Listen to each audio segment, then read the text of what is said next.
வைஷ்ணவ திருத்தலத்தினுடைய மிக முக்கியமான ஒரு தலம். 108 திவ்ய தேசங்கள்ல முக்கியமான ஒரு இடம் திருக்கோஷ்டியூர் அப்படிங்கிற சௌமியநாராயண பெருமாளுடைய திருக்கோவில். இந்த தலத்தினுடைய பெயரை சொல்ற பொழுதே எல்லாருக்கும் தெரியும்.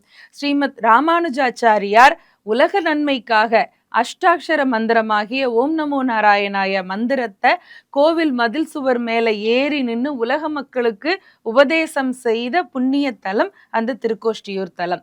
இதுல இன்னொரு சுவாரஸ்யமான செய்தி என்னன்னா, திருக்கோஷ்டியூருக்கு ஏன் அந்த பேர் வந்தது அப்படிங்கிறது தான். ஹிரண்யகசிபு, அதாவது பிரகலாதனுடைய தந்தை, தச அவதாரங்கள்ல முக்கியமான ஒரு அவதாரமாக நரசிம்மமூர்த்தியினுடைய அவதாரம் நாம படிச்சிருக்கோம் இல்லையா?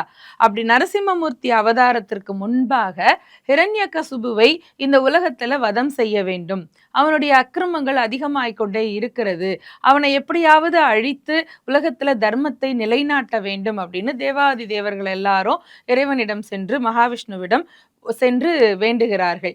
அப்போ ஹிரண்யகசிபுவை அழிப்பதற்கு என்ன செய்ய வேண்டும் அப்படிங்கிறதுக்காக மும்மூர்த்திகளாகிய பிரம்மா, மகாவிஷ்ணு, சிவன் 3 பேரும் ஒன்றாக அமர்ந்து ஒரு இடத்துல விவாதம் பண்ணாங்க. இப்படி செய்யலாமா அப்படி செய்யலாமான்னு ஒரு சின்ன கலந்தாய்வு. இன்னைக்கு நம்ம நிறைய நிறுவனங்கள் எல்லாம் மீட்டிங் போட்டோம் அப்படின்னு சொல்றோம் இல்லையா? அது மாதிரி அவங்க 3 பேரும் கோஷ்டியாக வந்து உட்கார்ந்து இது பற்றி விவாதிச்சதுனால திருக்கோஷ்டியூர் அப்படின்னு அந்த ஊருக்கு பெயர்.